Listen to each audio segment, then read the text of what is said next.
नमस्कार दोस्तों, स्वागत है आप सभी का एक बार फिर से हमारे यूट्यूब चैनल पे। मेरा नाम है सुमित मुरारी। देखिए, आज का इम्पोर्टेंट वीडियो है आपके लिए, क्योंकि अभी अभी आज जो यूके पीएससी के द्वारा एक नोटिफिकेशन जारी कर दिया गया है, जिसके अंदर संभावना पहले से थी, इसका नोटिफिकेशन पहले आ चुका था। ठीक है, तो एपीओ के लिए यहाँ पे भर्ती आई हुई है। टोटल हम यहाँ पे चेक करेंगे कि क्राइटेरिया क्या है, सिलेबस क्या रहने वाला है, पैटर्न क्या है। ठीक है, एग्जाम कब तक होने की संभावना है, तो पूरा नोटिफिकेशन हम डिटेल में यहाँ पे देखेंगे। अभी इसको अंत तक देखिए वीडियो को। आपका कोई डाउट होता है तो आप टेलीग्राम में मुझे पूछ सकते हैं। ठीक है, और साथ में कमेंट भी कर सकते हैं, और टेलीग्राम पे इसकी पीडीएफ भी आपको मिल जाएगी। और लास्ट डेट कब है, सब 1 टू डे हम यहाँ पे इसके बारे में डिस्कस यहाँ पे करने वाले हैं। काफ़ी अच्छी जॉब आई जाती है एपीओ की, हम देखते हैं। ठीक है, देखिए आज जैसे 18 जुलाई आपको पता है 2024 को अपर निजी सचिव पोस्ट क्या है आपकी, अपर निजी सचिव परीक्षा 2024 के लिए कौन करवा रहा है इसको, यूके पीएससी करवा रहा है। ठीक है, यूके ट्रिपल एससी नहीं करवा रहा है, यूके पीएससी इसको एग्जाम को करवा रहा है।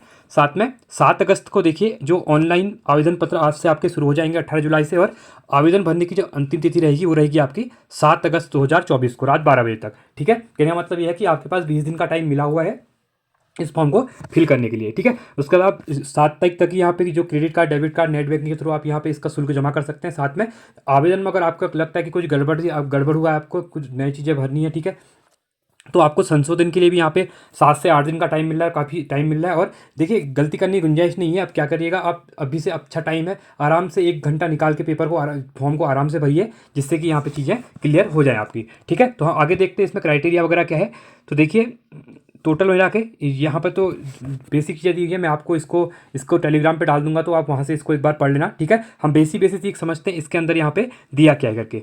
ठीक है, देखिए, अभ्यर्थी ये सुनिश्चित कर ले कि आवेदन पत्र भरने की अंतिम तिथि अर्थात दिनांक 7 अगस्त तक विज्ञापन में वर्णित अनिवार्य सेक्शन। देखिए, कहने का मतलब ये है कि जैसे इसमें ग्रेजुएशन मांगा होगा, तो जो आवेदन 7 अगस्त तक है, तो आपके पास वो ग्रेजुएशन वगैरह होना चाहिए उस डेट तक। ठीक है, अगर उसके बाद का होगा तो वो एक्सेप्ट नहीं करने। इनके यहाँ देखिए थर्ड पॉइंट पे यहाँ पे क्लियरिफाई ये कर दिया गया है। ठीक है, तो क्रम में अनिवार्य शैक्षिक अर्हता धारित करने की तिथि का निर्धारण केवल अंक पत्र निर्गत होने की तिथि। देखिए, जो आपकी मार्कशीट होती है, ठीक है, देखिए किसी की डिग्री बाद में आती है, वो बात नहीं बोल रहे हैं लोग, कह रहे हैं कि जो अंक पत्र है, जो मार्कशीट है, इस डेट तक यहाँ पे इश्यू हो जानी चाहिए आप लोगों की। ठीक है, चलिए आगे देखते हैं आगे क्या दिया हुआ है।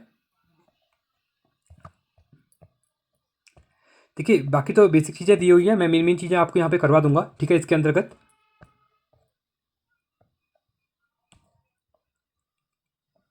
देखिए, अब यहाँ पे मेन चीज़ ये है, इंपॉर्टेंट चीज़ यहाँ पे ये समझनी है कि प्रथम चरण में कह रहे हैं कि जैसे जो आपकी जो प्रश्नगत होगा, ठीक है, विभिन्न चरणों की परीक्षा योजना, तो प्रविष्ट संख्या 1, परीक्षा के विभिन्न चरणों के पाठ्यक्रम परीक्षा ये टोटल दिया हुआ है। इसमें कह रहा है कि 40% से अधिक दिव्यांगता आधारित विज्ञान को ऋतु लेखन एवं सुविधा प्रदान किए जाने के संबंध में आगे से दिया गया है। ठीक है, इसके बाद देखिए, प्रथम चरण में सफल घोषित अभ्यर्थियों द्वारा विज्ञप्ति पदों हेतु विभागार ऑनलाइन वरीयता ऑनलाइन प्रेफरेंस भरी जानी अनिवार्य होगी पहले पेपर के बाद। ठीक है, तो वो तो बात की बातें हैं, ये हम बाद में बताएंगे। और मेरिट के आधार पर क्या बोल रहे हैं यहाँ पे सिलेक्शन होगा कह रहे हैं। ठीक है, और विज्ञप्ति पदों हेतु चयन अभ्यर्थियों के लिए प्रथम चरण व द्वितीय चरण परीक्षा के 2 चरण है की प्रक्रिया अपनाई जाएगी। प्रथम चरण की अपेक्षा आयोजन जनपद कहाँ पे होगा, देखिए बेहद इंपॉर्टेंट चीज़ है। प्रथम चरण में परीक्षा का आयोजन हरिद्वार नगर में होगा। कहाँ पे होगा आपका, हरिद्वार में होगा, एक ही सेंटर होगा। प्रथम चरण में सफल एवं अघोषित अभ्यर्थियों के लिए द्वितीय चरण की परीक्षा का आयोजन हल्द्वानी व हरिद्वार। देखिए, आपका जो पहले चरण का एग्जाम होने वाला है वो ओनली पर हरिद्वार में होने वाला है, और जो दूसरा चरण का एग्जाम होगा वो आपका 2 सेंटर में होगा, आपका एक हल्द्वानी में होगा और एक हरिद्वार में होगा। ठीक है, 2 सेंटर यहाँ पे बनाए गए हैं। बाकी जो एडमिट कार्ड आएगा वो आप आयोग की साइट से बाद में डाउनलोड कर सकते हैं। ठीक है, तो चलिए आगे देखते हैं इसके बारे में। अब देखिए रिक्त पद वगैरह क्या है, इसके अंतर्गत हम यहाँ पे चीज़ों को देखते हैं। अब देखिए, टोटल पद यहाँ पे देखिए, समूह गौ के अंतर्गत अपर निजी सचिव के कुल रिक्त 99 पद है। ठीक है, 99 पोस्ट हैं, कहने का मतलब अच्छी पोस्ट मानी जाती हैं। उत्तराखंड के पोस्ट में देखा जाए तो 99 पोस्ट ज़्यादा हैं। ठीक है, उपयुक्त अभ्यर्थी का चयन है तो ऑनलाइन आवेदन पत्र आमंत्रित किए जाएंगे। ठीक है, और साथ में एक चीज़ इंपॉर्टेंट है, प्रथम चरण के परीक्षा आयोजन द्वारा जारी परीक्षा कैलेंडर के अनुसार माह अक्टूबर 2024 में शॉर्ट हैंड टाइपिंग एग्जाम, पहले इसमें शॉर्ट हैंड में जो शॉर्ट की वगैरह जो होती हैं और टाइपिंग होने वाला है पहले। ठीक है, इससे पहले आपका एग्जाम जो होगा वो आपका टाइपिंग का एग्जाम होने वाला है। ठीक है, प्रस्तावित किया हुआ है, अभी निर्धारित नहीं है, प्रस्तावित है। ठीक है, ये आगे एक्सटेंड भी हो सकता है। अभी प्रस्तावित का मतलब है कि ये नवंबर में होगा, जिस मैंने अभी की टेंटेटिव डेट दी हुई है वो आपकी अक्टूबर 2024 दी हुई है। जबकि द्वितीय चरण के परीक्षा के संबंध में सूचना यथासमय पृथक से आयोग की वेबसाइट पर दैनिक समाचार पत्रों के माध्यम से यहाँ पे अवगत करा ली जाएगी। ठीक है, दूसरा दिया है रिक्तियों का विवरण। देखिए रिक्तियों का विवरण यहाँ पे दिया हुआ है, टोटल आप देख सकते हैं किसके लिए कितनी पद यहाँ पे दिए हुए हैं। देखिए अगर हम देखते हैं तो पोस्ट इसमें एक ही है, अपर निजी सचिव उत्तराखंड सचिवालय के अंदर। कहाँ पे जॉब होगी आपकी? सचिवालय की। अब देखिए सचिवालय के अंदर जॉब होना मतलब परमानेंट जॉब आपकी वहीं पर रहने वाली है, कहीं ट्रांसफर वगैरह नहीं होने वाला है, ठीक है, तो इसलिए काफ़ी अच्छी जॉब होती है। अब यहाँ पे देखिए अनारक्षित मतलब जिसको रिजर्वेशन नहीं है, नॉर्मल जनरल की सीटें आपकी 37 दी हुई हैं, ठीक है। इसमें से महिलाओं की कितनी रहने वाली है? 11 रहने वाली हैं। अन्य पिछड़ा वर्ग के लिए 20 सीटें हैं, जिसमें महिलाओं की 2 रहने वाली हैं। अनुसूचित जनजाति के लिए 6 सीटें हैं, महिलाओं के लिए इसमें कुछ भी नहीं है। और अनुसूचित जाति के लिए 28 सीटें हैं, इसमें एक आपकी यहाँ पे महिलाओं के लिए दी हुई है, ठीक है। और यहाँ पे देखिए 5 जो दी हुई है वो आपके दिव्यांग के लिए दी हुई है। डीएफ के लिए दी हुई है आपकी 1 पोस्ट दी हुई है, और भूतपूर्व सैनिकों के लिए यहाँ पे 4 पोस्ट हैं। टोटल मिला के देखें तो आपकी कितनी पोस्ट हो जाएंगी? 99 पोस्ट यहाँ पे हो जाएंगी, ठीक है, काफ़ी इंपॉर्टेंट है। चलिए अब आगे देखते हैं हम इसके अंतर्गत क्या दिया हुआ है, देखिए, ठीक है। अब दूसरा यहाँ पे देखिए एक चीज़ और है, अपर निजी सचिव उत्तराखंड लोक सेवा आयोग, इसी के अंतर्गत दूसरी पोस्ट है, मतलब एग्जाम एक ही रहेगा, सेम रहेगा, ठीक है। तो इसके अंतर्गत जो आपकी 99 में से 96 जो है आपकी, ये किसके लिए है? सचिवालय के लिए है, ठीक है। जिसमें आर्थिक रूप से कमजोर जो ईडब्ल्यूएस के लिए आपका 5 सीटें थी, इसके अंदर मैंने इंक्लूड नहीं किया यहाँ पे, ठीक है। तो ये टोटल ये 99 नहीं है, ये 5 इनको मिला के भी आपकी यहाँ पे क्या है, ये 96 हो रही है, ठीक है। और इसमें जो देख सकते हैं, अब जो निजी जब अपर सचिव जो उत्तराखंड लोक सेवा आयोग के लिए है, यहाँ पे अनारक्षित के लिए 1 सीट है, अन्य पिछड़ा के लिए 1 सीट है, और अनुसूचित जाति के लिए 1 सीट है। ये टोटल 3 हो जाएंगी, तो 96 आपकी ये हो गई और 3 ही हो गई, तो टोटल आपकी ये 99 सीट यहाँ पे हो जाएंगी, ठीक है। अब हम यहाँ पे देख लेते हैं कि जो इसमें जो पदनाम वगैरह दिया है, देखिए अपर निजी सचिव उत्तराखंड सचिवालय एवं उत्तराखंड लोक सेवा आयोग, दोनों की जगह विभाग, 2 विभाग है यहाँ पे, ठीक है। अब वेतनमान काफ़ी अच्छा वेतनमान है, आप देख सकते हैं कि जो लेवल 8 की जॉब है काफ़ी अच्छी जॉब मानी जाती है। 47,600 से लेकर 1,51,000 तक की आप यहाँ पे सैलरी रहने वाली है, और 99 टोटल पोस्ट होने वाली है, ठीक है। अब शैक्षिक अवस्था देख लेते हैं, कौन इसको अप्लाई कर सकता है। भारत में विधि द्वारा स्थापित किसी विद्यालय से स्नातक मतलब आपको यहाँ पे ग्रेजुएशन मांगा गया है। क्या मांगा गया? आपका ग्रेजुएशन मांगा गया है, आपने कहीं से भी कर रखा है, ठीक है। और साथ में मुख्य परीक्षा में कंप्यूटर ज्ञान संबंधी प्रायोगिक परीक्षा पास करना अनिवार्य होगा। आपका जो कंप्यूटर वाला पहला एग्जाम होगा वहाँ पे इसको पास करना आपके लिए कंपलसरी हो जाएगा। अब सबसे इंपॉर्टेंट है 2 चीज़ें यहाँ पे देख लीजिए।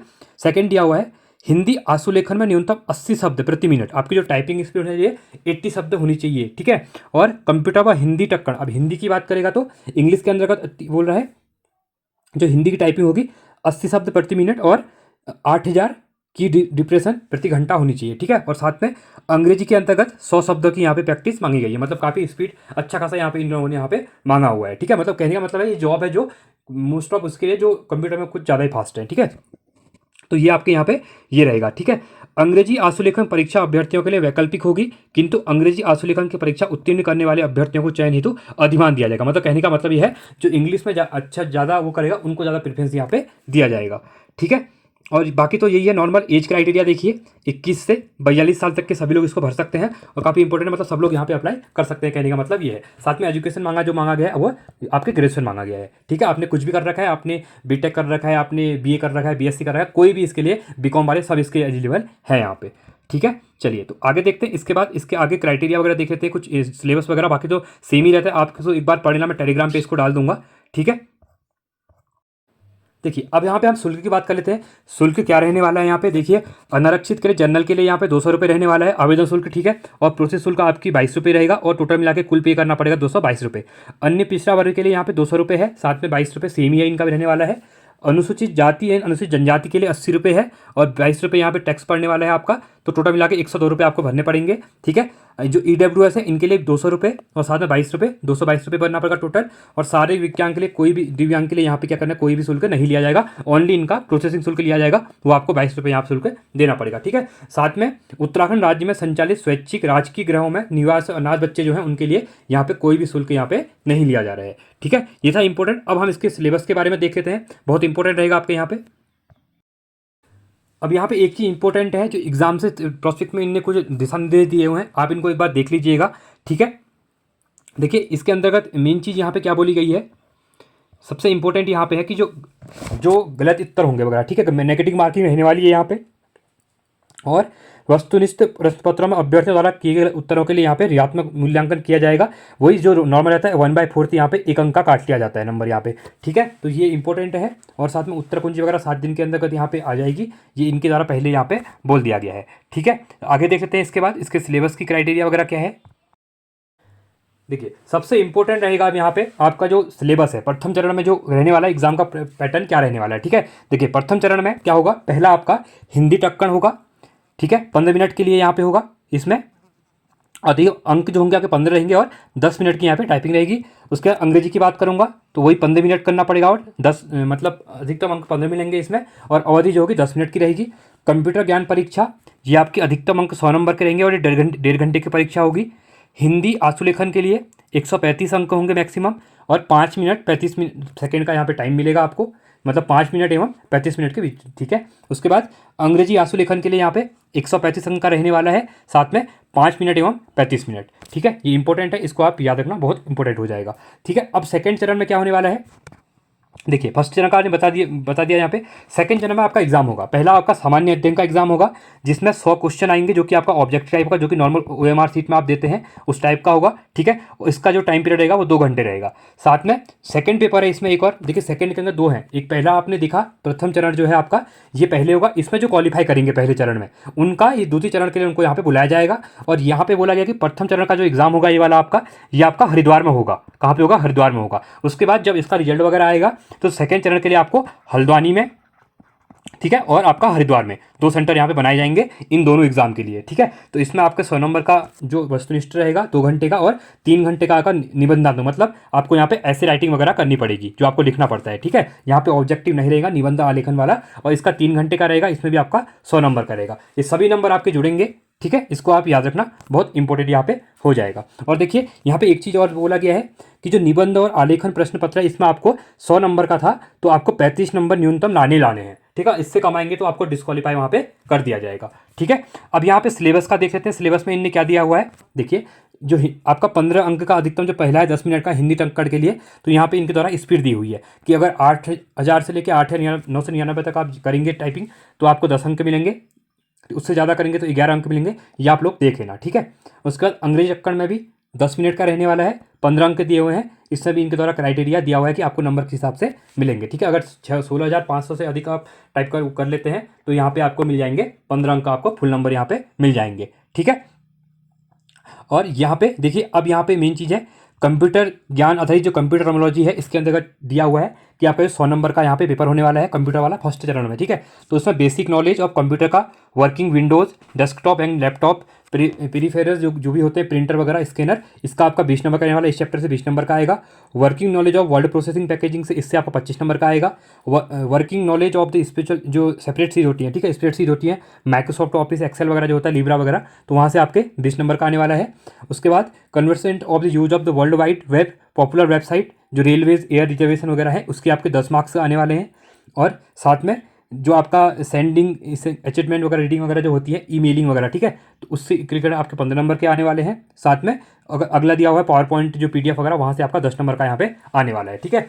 तो ये है आपका। उसके बाद हिंदी आंसुलेखन जो सेकंड पेपर में है आपका, यहाँ पे 135 अंक का होने वाला है, इसमें भी आपको नॉर्मल ये चीज़ें यहाँ पे दी हुई हैं, ठीक है। इसको एक बार आप लोग रीड कर लेना। साथ में इंग्लिश का भी वही दिया हुआ है अंग्रेजी आंसुलेखन में, इसको भी एक बार आप लोग देख लेना, ठीक है। मतलब कुल मिला के आपका पहला चरण जो होने वाला है वो कंप्यूटर बेसिस पे होने वाला है। अगर आप पहले में क्वालिफाई होते हैं तो सेकंड में आपको फिर वहाँ पे ऑब्जेक्टिव और जो आपको ऐसी राइटिंग है उसके लिए सिलेक्ट किया जाएगा, ठीक है। अब देखिए जो सामान्य अध्ययन है दूसरी चरण में जो बताया मैंने, जो हरिद्वार और हल्द्वानी में होगा आपका, वो 2 घंटे का पहला ऑब्जेक्टिव जो पेपर होने वाला है, उसके अंतर्गत आपको अनुतानन, राष्ट्रीय तथा अंतर्राष्ट्रीय उत्तराखंड की महत्वपूर्ण जो घटनाएं होती हैं 10 अंक की आएंगी। सामान्य विज्ञान, साइबर अपराध रिलेटेड जो क्वेश्चन होंगे वो आपके 10 अंक के रहेंगे। भारत का इतिहास, प्राचीन, मध्यकालीन, आधुनिक, तीनों भारत दिए हुए हैं यहाँ पे, ठीक है। हिस्ट्री मतलब आपकी 5 नंबर की आएगी। भारत का भूगोल, जनसंख्या, आपदा रिलेटेड क्वेश्चन आएंगे 10 नंबर के आने वाले हैं। भारतीय जो पॉलिटी, इंडियन पॉलिटी जो पढ़ते हैं आप, और अर्थव्यवस्था, संस्कृति 10 नंबर के यहाँ से आने वाले हैं। उत्तराखंड के रिलेटेड 10 क्वेश्चन आएंगे। आपका जो हिमालय जो कृषि, बागवानी, पशुपालन संपदा है, फिर उत्तराखंड की जनगणना जैसे क्वेश्चन आएंगे 10 अंक के आएंगे। उत्तराखंड की शिक्षा संस्कृति, ये भी 10 नंबर के आएंगे। भारत सरकार एवं राज्य सरकार की महत्वपूर्ण योजनाएं जो होती हैं, ठीक है, वो आपके 10 नंबर की आएंगी। और सामान्य बुद्धि परीक्षा में आचार शिष्टाचार वगैरह ये क्वेश्चन भी आपके 15 नंबर के यहाँ पे आएंगे। कुल मिला करना है तो जीएस आप पढ़ते हैं, आपको वो जीएस पढ़ते रहना है यहाँ पे, ठीक है। तो उत्तराखंड संबंधी प्रश्न अंकों की संख्या देखिए यहाँ पे एक मेंशन कर रखा है नोट में, काफी इंपॉर्टेंट है, इसको देखिए आप लोग। यहाँ पे बोला गया है कि जो उत्तराखंड संबंधी क्वेश्चन रहेंगे वो आपके 40 से एवं कम नहीं होंगे। मतलब 100 क्वेश्चन जो आपके आने वाले हैं इसमें से 40 क्वेश्चन आपके परीक्षावाणी से आएंगे। कहने का मतलब मैं डायरेक्टली बता देता हूँ, परीक्षावाणी पढ़िए, परीक्षावाणी से आपके 40 क्वेश्चन मिलेंगे। बाकी के जो 60 क्वेश्चन है वो आपके पॉलिटी ज्योग्राफी वगैरह जो होती है उससे आएंगे, ठीक है। सबसे इंपॉर्टेंट ये होता है, तो यहाँ पे इनने मेंशन कर दिया है उत्तराखंड के कहाँ से क्वेश्चन पूछेंगे। और निबंध के लिए इनने यहाँ पे टॉपिक दिए हुए हैं, देखिए जो आपका 3 घंटे का निबंध लेखन वाला क्वेश्चन पेपर होने वाला है, उसके लिए देखिए अपठित गद्यांश प्रश्नोत्तर, अपठित गद्यांश शीर्षक अंग्रेजी हिंदी अनुवाद 20 नंबर, संक्षेपण आपका 10 अंक का आने वाला है। पत्र कार्यालय पत्र जो अर्ध सरकारी पत्र होते हैं आपके, ठीक है, कार्यालय पत्र होते हैं 10 नंबर के आएंगे। बैठक सूचना एजेंडा जो प्रेस नोट वगैरह टिप्पणी जो हुई थी वो 10 नंबर की आएगी। मतलब इसके ऊपर आपको एक टिप्पणी रेडी करनी पड़ेगी, कहने का मतलब ये है, ठीक है। ये ऑब्जेक्टिव नहीं है, ये आपका लिखना है, पूरा बनाना है आपको, ड्राफ्ट रेडी करना है वहाँ पे, ठीक है। अनेक शब्दों का एक शब्द ये लिखने पड़ेंगे आपको, शब्द दे दिए जाएंगे, 10 अंक रहेंगे। वाक्यों का शुद्धिकरण, अब शुद्ध अशुद्ध लिख बोल देंगे कि ये आपका अशुद्ध दे देंगे, आपको शुद्ध करना पड़ेगा या अशुद्ध का शुद्ध करना पड़ेगा, ठीक है। तो ये 10 नंबर के आएंगे। और पर्यायवाची विलोम शब्द भी लिखने पड़ेंगे आपको, ये भी 10 अंक के आएंगे, ठीक है। साथ में आपका यहाँ पे देखिए 25 मार्क्स का आपका रोकथाम डिजिटल, मतलब आपको ऐसे निबंध लिखना है, किसी भी टॉपिक पे दे देंगे, वो भ्रष्टाचार रोकथाम पे दे देंगे, डिजिटल इंडिया पे दे देंगे, भारतीय संविधान विषय पे दे देंगे, या मतलब कुछ भी रिसेंट के जो टॉपिक होते हैं उसके ऊपर से भी आ जाते हैं कोई भी, ठीक है, जो इशू चल रहा होगा आपका। और यहाँ पर भी दिया हुआ है कि 35% मार्क्स आपको यहाँ पे लाने यहाँ पे कंपलसरी हो जाएंगे, ठीक है। और प्रश्न पत्र प्रथम और द्वितीय में ऐसे प्रश्न होंगे जो एक स्नातक से अपेक्षित है। मतलब कहने का मतलब ये है, एक ग्रेजुएशन लेवल के विद्यार्थी को एक्सेप्ट करने की एस्पिरेंट ऐसा हो कि जो क्वेश्चन देंगे वो ग्रेजुएशन लेवल के यहाँ पे रहने वाले हैं, ठीक है। तो ये था हमारा कंप्लीट जो भी डिटेल था, ठीक है। आई होप आपको क्लियर हो गया होगा। आप इसका फॉर्म भर देना, 7 तारीख को आपकी लास्ट डेट है। भाई को डाउट होता है तो आप मुझे टेलीग्राम पे पूछ सकते हैं, और साथ में इसकी PDF वहाँ पे डाल दूंगा, आप उसको भी एक बार ये टॉपिक के लिए सिलेबस के लिए वहाँ इसको डाउनलोड कर सकते हैं, ठीक है। तो चलिए आज के लिए इतना ही। Thanks for watching. जय हिंद, वंदे मातरम।